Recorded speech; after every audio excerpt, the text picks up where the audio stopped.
But listen, I don't want anyone riding shotgun. I got shit to do. And I want to get in, I want to get stuff done, and I always look like a potato farmer. I have a ball cap on. My own mother used to say to me, are you actually going to go out like that? And anyway, yeah, I do. I love doing stuff on my own. Tell me why, oh why it feels so right. It feels so right to be alone. Whether day or night, rain or shine, it feels so right to be alone. Okay, Jann, normally I do the Ask Me Anythings, the AMAs, right? Yeah. But in this case, I actually posted that I was going to be interviewing you and talking to you on my show today, and I have questions for you. Yeah, I'm scared. Okay, here's what people are asking. Oh.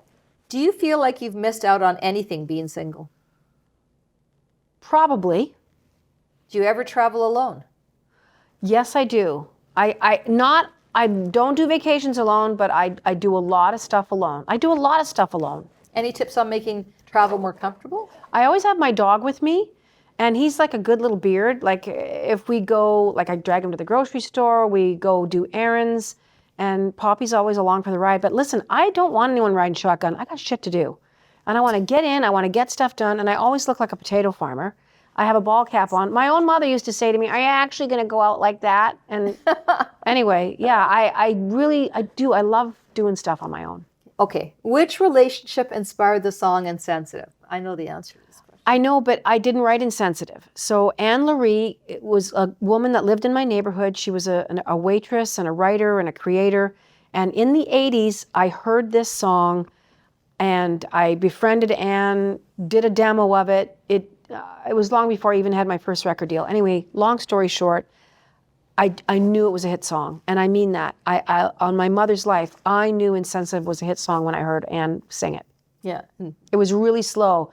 I really should have known by the time you drove me home, by the vagueness. Seriously, but when she got to the Insensitive part, I was like, I'm sold. Yeah, yeah.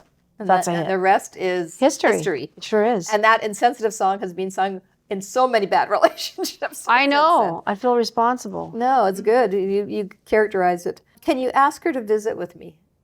Where are you? Give me your address. Drop me a pin.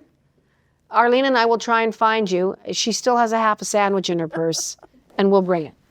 Is mid-40s too young of a date at your age? Nope. Okay. I don't think so. I mean, it's almost 20 years, right? So if I'm 63 and you're, I hope you're 45 or 46. I don't think I would say no to that. All right, give her a shout. She's not saying no. If you could write a love song to yourself, what would be the first line? Oh, that's a great question. Oh my gosh.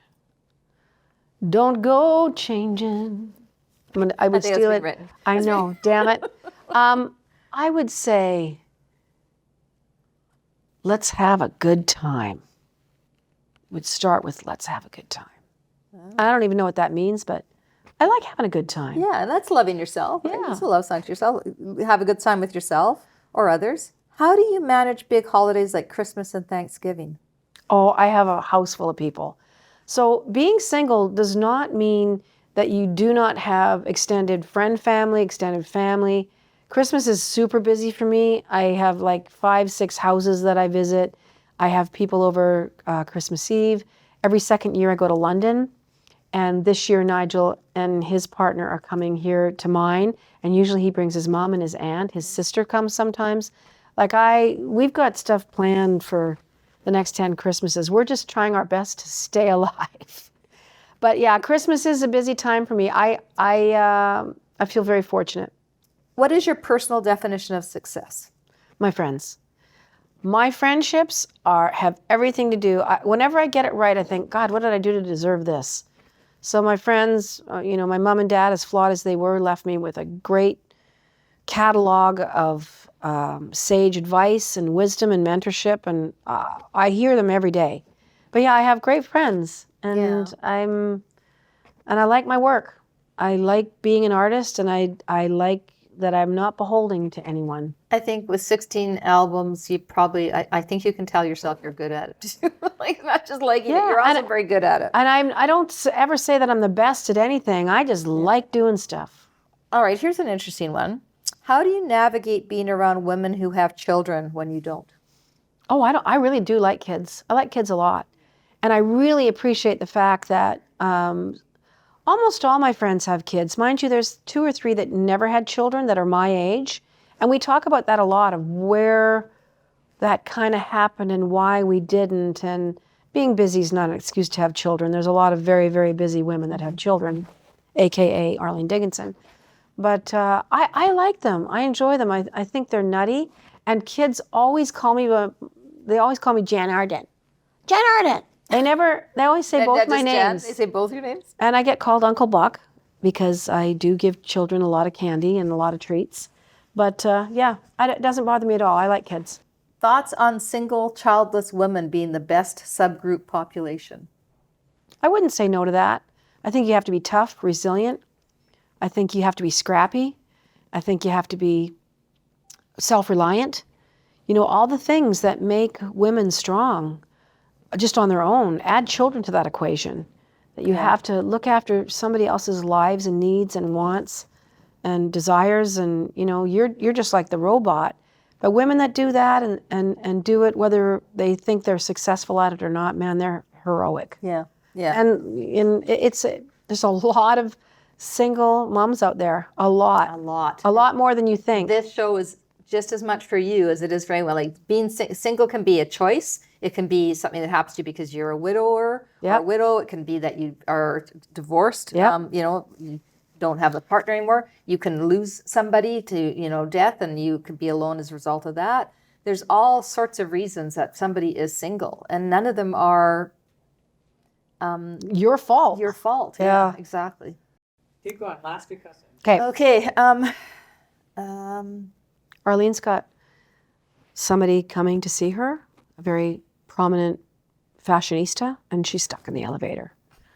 And so we're doing this interview in between emergency calls. And I'm glad it wasn't me. Okay. How important are pets in a single person's life? So important. Love my dog so much. I just love him. I loved my Mitty. I lost my Mitty, and I lasted 4 or 5 months without a dog. And I said to my friends, I said, I cannot live in the house by myself without a dog. And I got lots of critters around me. I got deers in my yard. I got a bear that should be like waking up right about now this time of year. But my little dog is 7 pounds. He lets me know who's on the road, what's going on, who's out there, what's what. I will never have a blood clot, because even if I'm sitting working, and I mean, like, you know, when people get sedentary and they sit in their chair all day and they watch TV and eat cantaloupe, I'm up out of my chair every 3 minutes because he needs something. Something has What on earth is a dog? No, but I'm just saying, it's up and down. I'm always active. Like, I'll look at my step count at the end of the day in my house. I've got like 15,400 steps in the house. You should chasing the dog? Just getting up, getting him. He's got, well, everything fits under furniture in my world. Everything rolls under a furniture, and he'll sit there and bark at it until I get up, release it from its prison. But he is my number one guy. And I just think love it's him. very important because it gives you, I think it gives you so companionship. important, and it's important for kids too. If let your kids have a cat. I mean, if you can't handle a dog, a cat is a great alternative. They're so independent. You just need to clean the kitty litter. That's it. All right, those are great questions. Thank you for taking the time to ask. I appreciate it. Jan's the best, and you all said that. Every single one of you. She's going to have her own show. Oh no, she does. No, She says. Okay, we're going to do this again. What don't you do? I can't dance. I can't weld. You can't weld? No, that's it. Just try anything. Anyway, thanks, Arlene. Thanks, Jan. Bye, everybody. Tell me why, oh why it feels so right.